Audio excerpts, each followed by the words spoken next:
Hello everyone, आप सभी लोगों का स्वागत है टीचिंग परीक्षा के आज के इस वीडियो में, जिसके अंदर में फ्रेंड्स बीपीएससी टीआरई 4.0 से रिलेटेड जो एक इंपॉर्टेंट सीरीज हमारी चल रही है उसको एक कदम हम और आगे बढ़ाएंगे। आप लोगों के कुछ टेक्निकल इश्यूज के कारण जो है फ्रेंड्स आप लोगों का थोड़ा सा क्लास डिले हो गया है, लेकिन हमारी पूरी जो टीम है, ठीक है, उन्होंने एफर्ट करके और सभी लोगों ने मेहनत करके यहाँ पर में क्लास जो आप लोगों की इंपॉर्टेंट है, आप लोगों के लिए क्वेश्चंस इंपॉर्टेंट है, उसके लिए प्रयास किया है। उसके लिए हम लोग जो है चाहे कितना भी समय लग जाए बट आपकी क्लास मिस ना हो, इसके लिए हम लोग जो है तत्पर थे। चलिए, तो हम लोग जो है फ्रेंड्स यहाँ पर मैं स्टार्ट करते हैं हमारे पहले क्वेश्चंस के साथ में, ठीक है। उससे पहले मैं उन सभी लोगों का यहाँ पर मैं बहुत बहुत शुक्रिया अदा करना चाहूंगा जिन्होंने फ्रेंड्स इस सेशन को यहाँ पर मैं लाइक कर दिया था। जैसे कि मैं यहाँ पर मैं देख पा रहा हूँ कि करीब 1400 बच्चे ऐसे जिन्होंने सेशन को लाइक कर दिया है ऑलरेडी। तो बहुत बहुत शुक्रिया उन सभी लोगों का जिन्होंने आने से पहले यहाँ पर मैं सेशन को लाइक कर दिया था। तो जितने भी बच्चे हाथ ऊपर कर देंगे यहाँ पर मैं जल्दी जल्दी से, क्योंकि ये पूरा का पूरा सेशन उन सभी लोगों को समर्पित, जहां भी शेयर कर सकते हो फ्रेंड्स जल्दी जल्दी से शेयर कर देंगे ताकि हम लोग इसी तरीके से धमाकेदार जो है क्वेश्चंस करते रहे और जो है मस्ती के साथ में यहाँ पर पढ़ते रहे। तो सभी लोग जल्दी जल्दी से जहां भी शेयर कर सकते हैं जल्दी जल्दी से शेयर कर देंगे, ठीक है। पहला क्वेश्चन आप लोगों के स्क्रीन के ऊपर में भी आएगा, तो आप लोगों को उसका आंसर जो है कमेंट के अंदर में भी करना है, पोल के अंदर में भी करना है। देखिए फ्रेंड्स, आप लोगों का क्वेश्चन है 1863 में इंडियन सिविल सर्विसेज पास करने वाले प्रथम भारतीय इनमें से कौन थे। ये बीपीएससी टीआरई 2.0 के अंदर में आया हुआ क्वेश्चन है। जल्दी जल्दी से इसका आंसर करेंगे आप सभी के सभी। बताइए इस पर्टिकुलर क्वेश्चन का आंसर क्या है।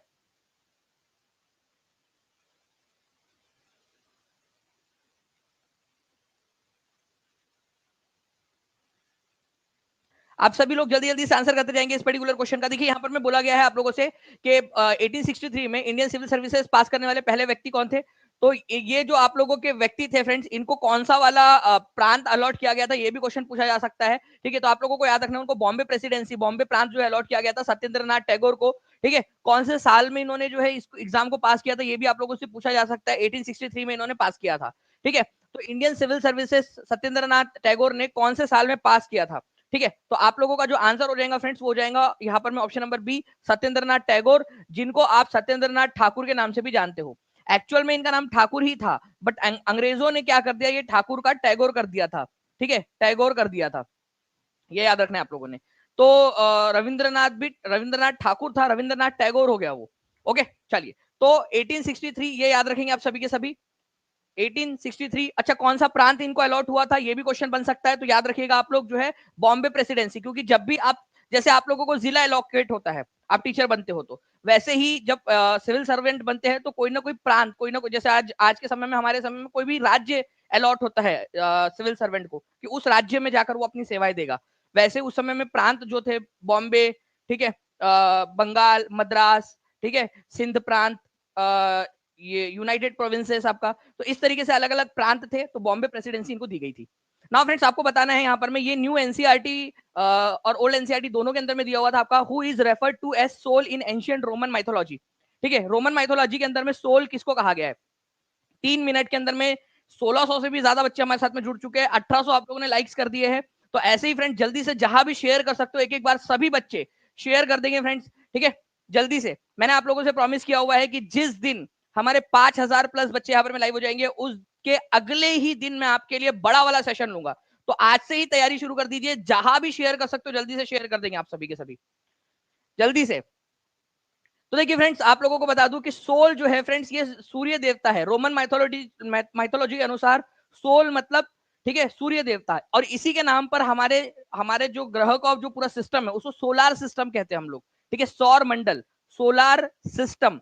तो वो सूर्य जो है उसका पूरा का पूरा जो यहाँ पर में सिस्टम है, इसी वजह से इसको सोलार सिस्टम कहा जाता है। सूर्य देवता होता है, इसका मतलब ये याद रखना है आप लोगों ने, ठीक है। अब देखिए फ्रेंड्स, ये जो पॉइंट है, अब कई सारे बच्चे मिस भी कर सकते थे, बट टीचिंग परीक्षा की जो NCERT do you know series है, ठीक है, जो आप लोगों को टीचिंग परीक्षा के टीआरई 4.0 कोर्स के साथ में, D triple S B KVS course के साथ में आप लोगों को मिल जाती है, उसके अंदर में हम लोगों ने आप लोगों को दिया हुआ है ये पूरा का पूरा 6वीं से लेकर 12वीं तक की जितनी भी डू यू नोज है, ठीक है, जो भी इंपॉर्टेंट फैक्ट्स है एनसीईआरटी के सारे दिए, और उस पर क्वेश्चंस भी बनाकर दिए आप लोगों को, ठीक है।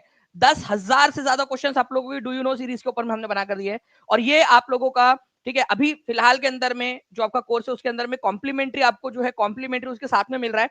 कुछ समय के बाद में डू यू नो सीरीज अलग कोर्स बन जाएगा, एक अलग हो जाएगा, और आपका मेन कोर्स अलग रहेगा। लेकिन जिन बच्चों ने कोर्स परचेस कर लिया, जिनके साथ में है, उनको उनके पास में रहेगा ही, उनको अलग से खरीदने की जरूरत नहीं पड़ेगी। तो जल्दी से आप लोग लेकर ठीक है अपनी पढ़ाई शुरू कर सकते हैं, ताकि डू यू नो सीरीज भी आपको साथ में ही मिल जाए। तो क्या आप जानते हैं पौराणिक रोमन कहानियों में सोल सूर्य देवता को कहा जाता था। सौर शब्द का अर्थ है सूर्य से संबंधित, इसलिए सूर्य परिवार को सौर मंडल या सोलर सिस्टम कहा जाता है। ठीक है, ये एनसीईआरटी के अंदर में दिया हुआ है, इसी वजह से आप लोगों ने याद रखना था, इंपॉर्टेंट है। ठीक है, नाउ नाउ फ्रेंड्स, मैं आपको बता दूं कि टीचिंग परीक्षा फाउंडेशन मंथ चल रहा है आप लोगों का। ठीक है, और आप लोगों के लिए 55% ऑफ है सभी के सभी प्रीमियम कोर्सेज के ऊपर में। तो जितने भी बच्चे हैं जो जुड़ना चाहते हैं टीचिंग परीक्षा के साथ में, चाहे बीपीएससी के कोर्सेस हो, आपके टीआरई के, केवीएस हो, DSSS भी हो, सीटेट आप करना चाह रहे हो, बीएस टेट फेज 2 करना चाह रहे हो, JTET, UP TET, super TET या कोई भी, ठीक है, तो आपको सिंपली जो है फ्रेंड्स यहाँ पर में टीचिंग परीक्षा के एप्लीकेशन पर जाना है, या फिर आप कॉल कर सकते हो, या नीचे में लिंक दी गई है उस पर भी आप क्लिक कर सकते हो। ठीक है, कंप्यूटर टीचर की वैकेंसीज जो आने वाली है आप लोगों की, उसके लिए भी तैयारी शुरू हो चुकी है। ठीक है, तो आप उसके लिए भी अभी से पढ़ाई अपनी शुरू कर सकते हो, ताकि आप लोग आगे रहो। ओके, चलिए नाउ फ्रेंड्स आगे आते हैं हम लोग। अब देखिए एक बहुत ही इंपॉर्टेंट वाला क्वेश्चन आप लोगों का। ठीक है, आप लोगों में से कितने लोगों को पता है, ठीक है, हाथ ऊपर करिएगा, ठीक है, हाथ ऊपर करिएगा, कितने लोगों को पता है कि बिहार के अंदर में शाहाबाद नाम से एक जिला हुआ करता था? सच्ची सच्ची बताना। टीचिंग परीक्षा डीप डाउन जाकर आप लोगों के लिए रिसर्च करता है। ठीक है, इन विच ईयर, और ये क्वेश्चन आपको कहीं पे भी नहीं मिलेगा, ये जो है पूरा रिसर्च करके ठीक है लेकर आया। In which year did Shahabad district divided into 2 parts? अब ये 2 पार्ट में टूटा टूटा भी, तो कौन से 2 पार्ट्स में टूटा था, ये भी बताना है आप लोगों ने। जल्दी जल्दी से बताइए आप लोग। शाहाबाद जिला, एक शाहाबाद जिला हुआ करता था बिहार के अंदर में। 1976 लाइक्स हो चुके हैं, जल्दी जल्दी से सेशन को लाइक भी करते रहेंगे फ्रेंड्स। देखिए शाहाबाद जिला जेकर मुख्यालय आरा रहल, बिहार राज्य के पश्चिमी हिस्सा में एक तो भोजपुरी जिला रहल। 1972 में ए जिला के 2 हिस्सा में बांट के भोजपुर जिला और रोहतास जिला बनावल गई लेन। और बाद में 1991 में रोहतास से अलग कई के कैमूर जिला, और 1992 में भोजपुर से अलग कई के बक्सर जिला बनले। तो आप लोगों ने याद रखना है कि शाहबाद दो हिस्सों में टूटन रहिल, भोजपुरी भाषी जिला रहल, एक तो हिस्सा भोजपुर जिला और जो दूसरा रोहतास जिला बनेल। तो शाहबाद जो है फ्रेंड्स ये याद रखना है आप लोगों ने। ठीक है, भोजपुर और रोहतास, ठीक है, इसमें टूटा था, ये याद रखेंगे आप लोग। कब टूटा था, तो ये आप लोगों से क्वेश्चन के अंदर में पूछा जा सकता है। तो 1972 के अंदर में पूछा था, 1972 के अंदर में। तो आंसर इसका हो जाएगा ऑप्शन नंबर बी। बाद में ये भोजपुर से अलग होकर आप लोगों का क्या बना फ्रेंड्स? भोजपुर से अलग होकर बना बक्सर, और रोहतास से अलग होकर बना कैमूर। ठीक है, चलिए, तो ये याद रखिएगा आप सभी के सभी लोग फ्रेंड्स। ठीक है, चलिए, हमको भी आती है भोजपुरी। ठीक है, तो 1972 के अंदर में ये याद रखिएगा आप सभी। आगे बढ़ते हम लोग फ्रेंड्स यहाँ पर मैं अब एक इंपॉर्टेंट वाला क्वेश्चन आप लोगों को बता रहा हूँ, बहुत ही इंपॉर्टेंट क्वेश्चन है। ठीक है, ये तो आप लोग याद रखेंगे सभी के सभी। भोजपुर जो है आपका भोजपुर और रोहतास किससे अलग, कौन से जिले से अलग होकर बना था, ये पूछा जा सकता है। शाहबाद से कौन से साल में बने थे? 1972 के अंदर में। ठीक है, अब उसके बाद में जो है फ्रेंड्स आप लोगों से पूछा जा सकता है यहाँ पर में कि भारत में सेवा कर किसकी सिफारिश पर लागू किया गया था? अब ये क्वेश्चन आप लोगों को मैं बता दूं, आप लोगों के 2016 के बीपीएससी के एग्जाम के अंदर में पूछा गया था। ठीक है, सेवा कर। देखिए सर्विसेज टैक्स, आपको पता है अभी ये जो टीचिंग अभी हो रही है, ठीक है, आपको हम पढ़ा रहे, ये एक सर्विस है। ठीक है, आप बैंकिंग में जाते हो, वो एक सर्विस है। ठीक है, कोई, क्योंकि यहाँ पर में कोई एक चीज, कोई फिजिकल गुड्स का आदान प्रदान नहीं हो रहा है। ठीक है, कोई इस तरीके का कोई सामान नहीं है जिसका आदान प्रदान हो रहा है, सर्विस का आदान प्रदान हो रहा है, तो उसके ऊपर में भी टैक्स लगना चाहिए। ये किसकी सिफारिश पर लागू किया गया था? उससे पहले नहीं होता था सर्विसेज के ऊपर में टैक्स। जैसे आप लोग भी टीचिंग परीक्षा का कोर्स या कोई भी आप लोग कोर्स लेते हो, ऑनलाइन कुछ भी कर रहे हो आप, तो उसके ऊपर में हमें टैक्स देना पड़ता है। ठीक है, आप लोगों को लगता होगा कि सर पैसा जो है वो कोर्स का लिया है, हमने पैसा दिया है, उसका बहुत बड़ा हिस्सा सरकार टैक्स के रूप में ले लेती है। ठीक है, तो आपको बताना चाहूंगा कि भारत के अंदर में सेवा कर जो है वो 1994 के अंदर में आया था पहली बार। ठीक है, सर्विस टैक्स की बात कर रहा हूं मैं आप लोगों से, राजा जे चेलिया कमेटी के आधार पर। ठीक है, तो राजा जे चेलिया कमेटी जो थी ये बनी थी 1991 के अंदर में। ठीक है, 1991 के अंदर में बनी थी। उन्होंने सिफारिश की कि सर्विस टैक्स भी लगना चाहिए। ओके, और सर्विस टैक्स के जो है उन्होंने कुछ मापदंड तय किए कि भाई कम्युनिकेशन, बैंकिंग, टीचिंग, ठीक है, ये जितनी भी सर्विसेज होती है उनके ऊपर में भी टैक्स लगाया जाए। और टैक्स जो है फ्रेंड्स ये लगाया गया सर्विसेज के ऊपर में। बाद में जाकर सर्विसेज का टैक्स और जो सामान के ऊपर में लगने वाला टैक्स था उसको इकट्ठा कर दिया गया और goods and services tax GST लगाया गया आपका 2017 में, 1 जुलाई 2017 से लागू हुआ था। वो दोनों टैक्स को मिक्स किया गया। पहले गुड्स के लिए, सामान के लिए अलग टैक्स लगता था, सर्विसेज के लिए अलग टैक्स लगता था, दोनों को मिलाकर बना जीएसटी आपका। तो 1994 में राजा जे चेलिया कमेटी की सिफारिश के ऊपर में, ठीक है, ये लागू किया गया था। ये राजा जे चेलिया कमेटी जो थी ये बनी थी 1991 के अंदर में, टैक्स रिफॉर्म्स करने के लिए इनको बनाया था इन्होंने, तो भसड़ी मचा दी, ठीक है, टैक्स रिफॉर्म करने के चक्कर में और ज्यादा टैक्स लगा दिया। ओके, चलिए बाकी जो है फ्रेंड्स, मैं आपको आगे में और भी बहुत सारी चीजें जो मैं बता सकता हूं आप लोगों को, अगर आप लोग सुनना चाहते हो, आप लोग जो है हर एक बच्चा अगर यहाँ पर मैं जल्दी से सेशन को लाइक कर दे, शेयर कर देगा अगर, तो मैं आप लोगों को और भी बहुत सारी चीजें बताना चाहता हूँ। देखिए फ्रेंड्स, अगर बात करें हम लोग यहाँ पर में एक केलकर कमेटी यहाँ पर में दिख रही है आप लोगों को, ये केलकर समिति की सिफारिश के आधार पर ही जीएसटी बना था, ठीक है। वैसे केलकर समिति बनी बहुत पुरानी थी, 2000 में बनी थी, सन 2000 के अंदर में, 2005 के अंदर में इसने अपनी सिफारिशें दी केलकर कमेटी ने, ठीक है, केलकर कमेटी ने। इसमें उन्होंने पहली बार कहा था कि जीएसटी लगाना चाहिए करके, जीएसटी भारत में आना चाहिए, बट जीएसटी 2005 में इनकी सिफारिश के बाद में जाकर 2016 में जीएसटी पास हुआ और 2017 से लागू हुआ, ठीक है, 2017 से लागू हुआ, ठीक है। तो केलकर कमेटी की सिफारिश के आधार पर लगा था। आपका जो है ये याद रखना आप लोगों ने, 1 जुलाई 2017 से लागू हुआ था, ठीक है, इंपॉर्टेंट पॉइंट है। अच्छा, जीएसटी लगाने वाला पहला देश कौन सा था, ये भी आप मेरे को कमेंट करके बता सकते हैं, ठीक है। जीएसटी लागू करने वाला पहला देश कौन सा था, फ्रांस था, 1954 के अंदर में जो है फ्रेंड्स जीएसटी लागू किया था, गुड्स एंड सर्विसेज टैक्स, ठीक है। अच्छा, जीएसटी कौन से संविधान संशोधन था, संविधान संशोधन था 101 नंबर का, ठीक है, जीएसटी का 101 नंबर का संविधान संशोधन। ओके, नाउ अब देखिए फ्रेंड्स, यहां पर मैं गरीबी रेखा की समीक्षा के लिए कौन सी समिति स्थापित की गई थी, ये आपको बताना है। गरीबी रेखा की जांच करने के लिए कौन सी समिति स्थापित की गई थी। 2500 से ज्यादा बच्चे यहां पर में जुड़ चुके हैं, जल्दी जल्दी से सेशन को शेयर कर देंगे फ्रेंड्स आप सभी के सभी लोग। देखिए, गरीबी रेखा की समीक्षा के लिए एक्चुअली जो है बहुत सारी कमेटी बनाई गई है। एक तो लकड़ा वाला कमेटी बनाई थी गई थी, ठीक है, 1993 में, गरीबी रेखा कि कौन गरीब है कौन अमीर है इसकी जांच करने के लिए। मैं बताता आप लोगों को, लकड़ा वाला कमेटी, लकड़ा वाला, ठीक है, लकड़ा वाला मतलब वो उनका सरनेम था, ठीक है। लकड़ा वाला कमेटी जो बनी थी 1993 के अंदर में, इन्होंने कहा था कि अगर कोई व्यक्ति 2100 कैलोरीज, ठीक है, कैलोरीज कंज्यूम करता है गांव में, ठीक है, रूरल एरियाज के अंदर में, और 2400 कैलोरीज जो है वो कंज्यूम करता है, मतलब इतना खाना खा पाता है वो शहरी इलाकों के अंदर में, अर्बन एरियाज के अंदर में, तो वो गरीब नहीं है। बड़ा ही बेसिक सी उन्होंने डेफिनेशन दे दी थी लकड़ा वाला ने। फिर बाद में सुरेश तेंदुलकर कमेटी बनी, सुरेश तेंदुलकर कमेटी, इन्होंने बताया था कि भाई लिविंग कॉस्ट के आधार पर गरीबी डिसाइड होनी चाहिए, ना कि खाने के आधार पर। केवल खाना खा के नंगू पुंगू थोड़ी ना घूमते रहेंगे भाई, बाकी चीजें भी तो चाहिए होती है, एजुकेशन चाहिए होता है, हेल्थ सर्विस। कितने लोग मानते हैं इस बात को, भाई गरीबी को केवल खाने से नहीं मापा जाना चाहिए।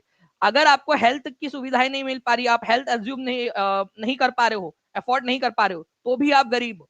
अगर आप एजुकेशन अफोर्ड नहीं कर पा रहे हो तो भी गरीब हो। कितने लोग मानते हैं इस चीज को।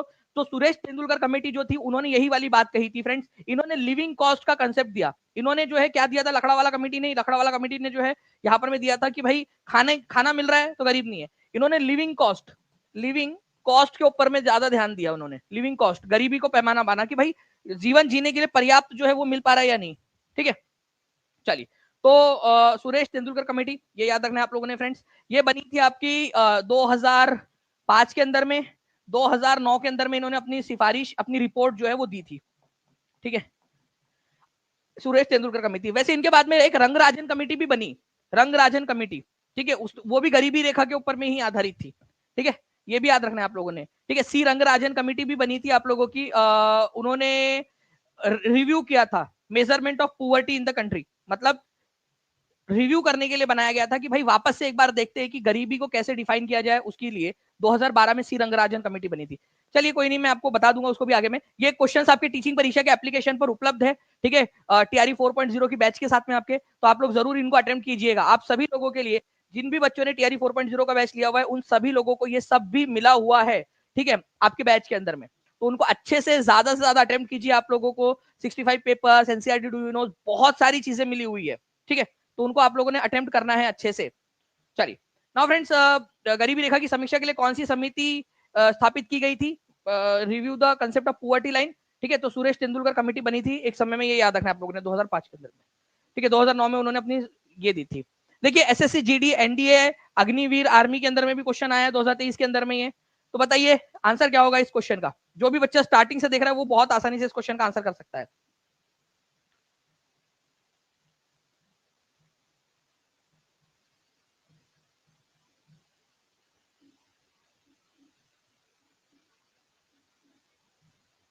जिन भी बच्चों ने अब तक चैनल को सब्सक्राइब नहीं किया, चैनल को सब्सक्राइब कर लेंगे फ्रेंड जल्दी जल्दी से।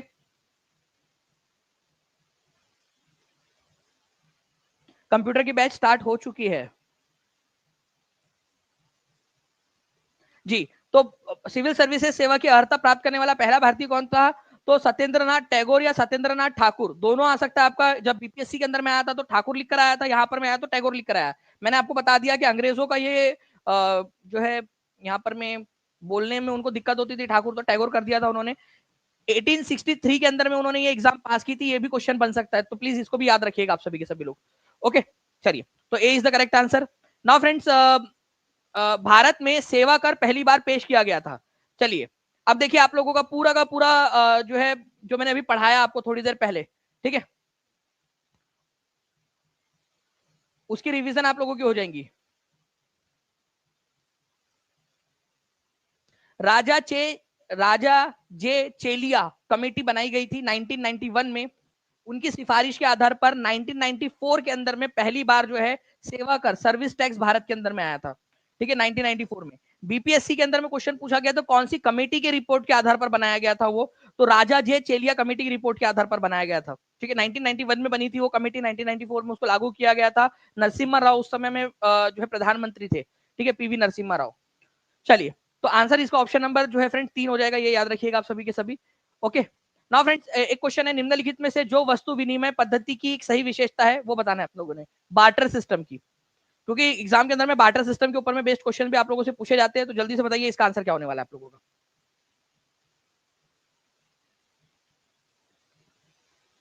देखिए निम्नलिखित में से जो वस्तु विनिमय पद्धति की सही विशेषता है वो बताना है। It is a trade in which goods are exchange without the use of money. It is a trade in which goods are exchange with the use of money, ठीक है। मनी का यूज तो होता नहीं है बार्टर सिस्टम के अंदर में। एक चीज दिया जाता है, मान लीजिए कि किसी के पास में जो है टमाटर है और इसके पास में जो है एप्पल्स है, ठीक है। तो ये अपने टमाटर इसको दे देगा, ये अपने एप्पल इसको दे देगा, बस हो गया सौदा, ठीक है। इससे चीजें का लेना देना आसान हो जाता नहीं। अगर इसके पास टमाटर है, इसको एप्पल चाहिए, तो ऐसा व्यक्ति ढूंढना पड़ेगा जिसके पास में एप्पल हो, तो आसान नहीं होता है, बहुत मुश्किल हो जाता है, ठीक है। तो बताइए सबसे सही, इसका सही विशेषता क्या है? It is a trade in which goods are exchange without the use of money, ये आप लोगों का आंसर होगा, जिसके अंदर में पैसे के बिना ही चीजों का जो है लेन देन हो जाता है। तो A is the correct answer, ठीक है। तो बार्टर सिस्टम जिसके अंदर में एक्सचेंजेस हो जाते हैं बिना मनी के, without the mediation of money, money के बिना ही, पैसे के बिना ही चीजों का एक्सचेंज हो जाता है। इसके पास केले थे, इसने यहाँ पर में ये क्या है भाई, ठीक है, एप्पल मान लेते, इसको इसको एप्पल दे दिया, इसको इसने केले ले लिए, ठीक है। ये देखिए इसके पास में एप्पल्स थे, इसको मुर्गा चाहिए था, ठीक है, तो इसने इसको मुर्गा दे दिया, ठीक है, इसने एप्पल ले लिया। ये मुर्गा सोच रहा है कि भाई मेरे को एप्पल के बदले में खरीद लिया यार, कुछ और चीज ले लेते, ठीक है। चलिए, तो बीपीएससी टीआरई 1 के अंदर में क्वेश्चन आया आप लोगों का, ठीक है, इकोनॉमिक्स के अंदर में, E15 blank is the situation when both parties have to agree sell and buy each other's commodities। मतलब एक दूसरे की चीजें जो है खरीदने बेचने के ऊपर में सहमत हो जाते हैं, ठीक है। तो आप लोगों को बताना है इसका आंसर क्या होगा।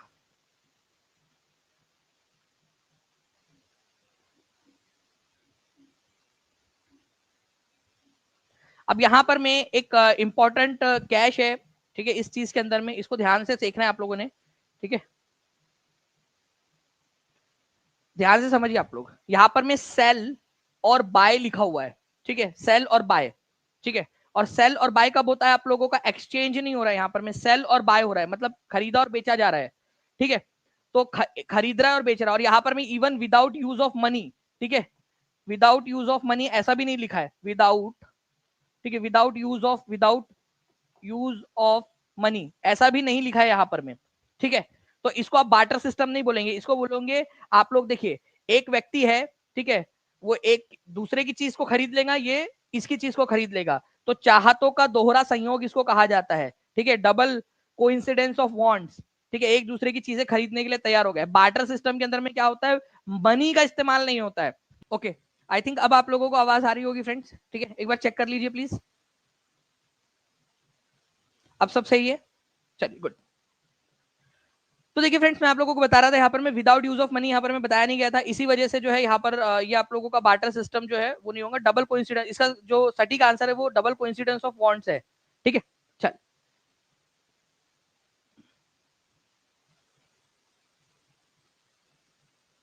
इस क्वेश्चन का आंसर करिए फ्रेंड। निम्न हिमालय पर्वत श्रेणियों में से किस पर्वत श्रेणी को अटल टनल पार करती है? देखिए अटल टनल, पहली बात तो ये अटल टनल जो है फ्रेंड्स ये है कहां पर में, ठीक है।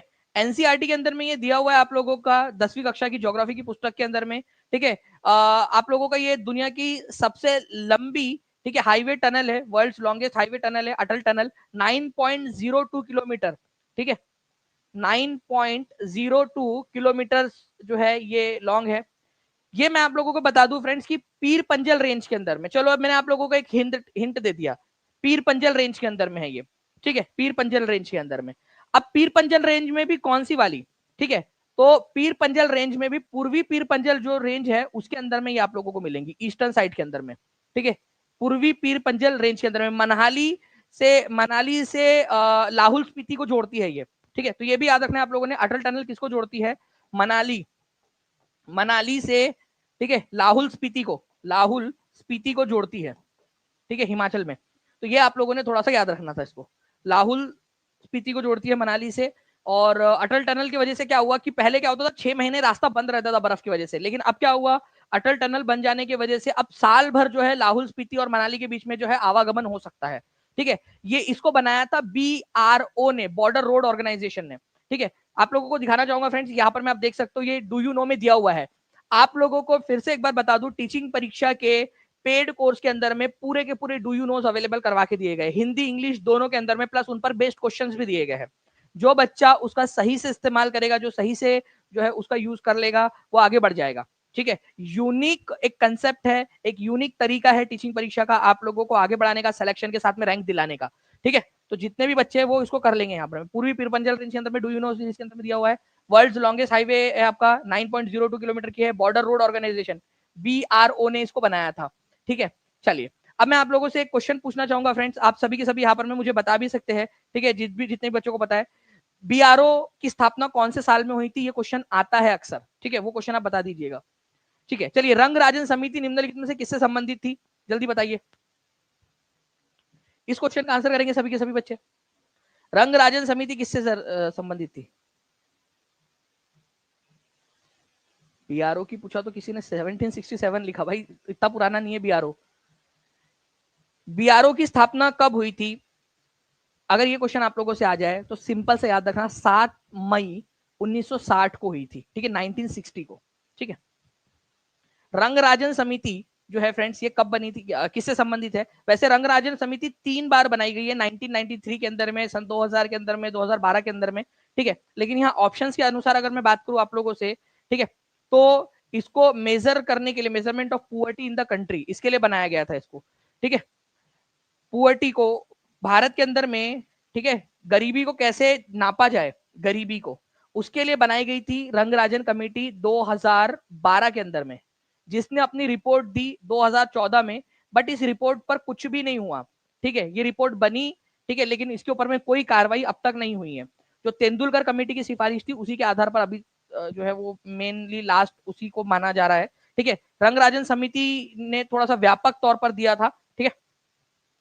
तो measurement of poverty in the country, ये याद रखना है आप सभी लोगों ने फ्रेंड्स, इसके ऊपर बनाया गया था। जीवन यापन की लागत, ठीक है, इस ये वाली सिफारिश किसने की थी कि जीवन यापन करने के लिए, जीवन जीने के लिए, ठीक है, जो जो चीजों की जरूरत होती है उसको आधार मानकर गरीबी जो है वो डिसाइड होनी चाहिए, ठीक है। जिंदा रहने के लिए जो जो भी चीजें चाहिए होती है उसके आधार पर डिसाइड होना चाहिए कि वो इंसान गरीब है या नहीं। अगर सच में तेंदुलकर साहब आपकी कमेटी की रिपोर्ट को मान लिया जाए तो हमारे वो जो थे, जिंदा रहने के लिए तेरी कसम, एक मुलाकात जरूरी है सनम, तो फिर वो भी गरीब हो गया भाई, उसको जिंदा रहने के लिए तो मुलाकात की भी जरूरत है, ठीक है। चलिए, तो यहाँ पर मैं जीवन के लिए जो चीजें जरूरी होती है, एजुकेशन, हेल्थ, खाना, ठीक है, कपड़े, वो उसको मानकर, ठीक है, तेंदुलकर कमेटी ने दिया था इसको, तेंदुलकर तेंदुलकर ठीक है, सुरेश तेंदुलकर कमेटी, तेंदुलकर कमेटी ने पुअर्टी मेजरमेंट के लिए जो है फ्रेंड्स रंगराजन समिति आप लोगों की। और सेंटर स्टेट जो रिलेशंस है, ठीक है, उसके लिए कौन सी कमेटी बनी थी आप लोग बता देंगे मुझे कमेंट करके, ठीक है। चलिए बहुत बढ़िया, आप लोगों के आंसर्स आ रहे हैं continuously, very good. Sarkaria committee बनी थी, ठीक है, सेंटर स्टेट रिलेशन को लेकर बनी थी सरकारिया कमेटी आप लोगों की 1983 के अंदर में। इस क्वेश्चन का आंसर बताइए आप लोग, चलिए चलिए जल्दी जल्दी से, जितने भी लोग यहाँ पर मैं देख रहे हैं जल्दी से सेशन को लाइक एंड शेयर जरूर कर देंगे फ्रेंड्स, ठीक है। और अगर आप चाहते हो कि आप लोगों को जो है ये सारी चीजें जितनी भी डू यू नोज है वो मिल जाए आप लोगों को, तो आप टीचिंग परीक्षा के कोर्स के साथ में जुड़ सकते हो। प्रीमियम कंटेंट, प्रीमियम क्वालिटी, हर एक चीज आपको, do you know, NCERT based questions, ठीक है, बीपीएससी के प्रीवियस ईयर क्वेश्चन, सब कुछ आप लोगों को वहां प्रोवाइड किया गया है आप लोगों के लिए, ठीक है। तो आप लोग नीचे में जो नंबर चल रहा है उस पर कॉल या व्हाट्सएप कर सकते हो, टीचिंग परीक्षा के एप्लीकेशन पर जाओगे वहां पर में भी आप लोगों को मिल जाएगा सारा का सारा चीजें। इसके अलावा, ठीक है, अभी जितने भी बच्चे एनरोल हो रहे हैं उनको डू यू नो सीरीज और ये सारी चीजें जो है वो आपको क्लब करके साथ में मिल जा रही है। थोड़े समय के बाद में जो बच्चे लेंगे उनको अलग अलग लेना पड़ेगा, अगर डू यू नो लेना है तो वो अलग से उनको फिर पे करना पड़ेगा, लेकिन जो बच्चे परचेस कर चुके हैं उनके साथ में उनके कोर्स में रहेगा ही वो, ठीक है, उनमें अलग नहीं होगा। ओके, तो इसका आंसर जो है आप लोग मुझे बता देंगे, अटल सुरंग दुनिया की सबसे लंबी राजमार्ग सुरंग मनाली को, ठीक है, किससे जोड़ती है, ठीक है, तो आप लोग इसका आंसर मेरे को कमेंट में बता देंगे, ठीक है। चलिए बाकी मिलते हैं हम लोग हमारे जो है नेक्स्ट लेक्चर के अंदर में, ठीक है, नेक्स्ट लेक्चर के अंदर में। तब तक के लिए thank you very much friends, और सेशन को जो है आप सभी के सभी, ओके, जितने भी लोग हैं, ठीक है, सेशन को जहां भी शेयर कर सकते शेयर कर देंगे, सेशन को लाइक कर देंगे, ठीक है। और कुलदीप सर की जो क्लास है आपकी वो 2:30 बजे होने वाली है, ठीक है, तो आप सभी लोग जितने भी लोग हैं वो कुलदीप सर की क्लास भी कर सकते हैं और इसका आंसर कर देंगे। मैं अगले 10 मिनट तक आपके जितने भी कमेंट्स हैं उनके आंसर्स भी करता रहूंगा कमेंट के अंदर में नीचे में, तो आप लोग और जितने भी बच्चे आंसर कर देंगे उनके कमेंट को हार्ट दे दूंगा, तो अगले 10 मिनट तक, ठीक है, मैं रहूंगा कमेंट बॉक्स के अंदर में नीचे में अवेलेबल, तो आप लोग कमेंट के अंदर में जो है फ्रेंड्स अपने आंसर्स भी पूछ सकते हो, सवाल भी पूछ सकते हो। ओके, चलो thank you very much, take care and bye, God bless you all.